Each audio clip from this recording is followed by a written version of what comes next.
Hi aspirants, TNPSC மாணவர்களுக்கான அரசியலமைப்பு அந்த பகுதியில் இருந்து சில முக்கியமான கேள்விகள் பாருங்க. லோக் ஆயுக்தா அமைப்பு மகாராஷ்டிராவில் முதலாக உருவாக்கப்பட்ட ஆண்டு?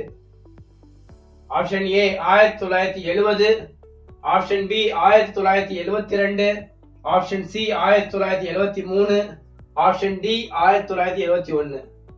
சரியான ஆன்சர் பாத்தீங்கன்னா 1971, ஆப்ஷன் டி.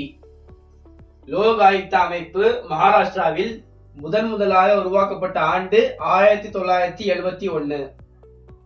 இரண்டாவது கேள்வி, இந்தியாவில் கொத்தடிமை முறை ஒழிக்கப்பட்ட நாள்? இந்தியாவில் கொத்தடிமை முறை ஒழிக்கப்பட்ட நாள்? Option A 25 October 1975, option B 25 November 1976, option C 25 November 1977, option D 25 November 1978. சரியான ஆன்சர் பாத்தீங்கன்னா ஆப்ஷன் ஏ 25 அக்டோபர் 1975.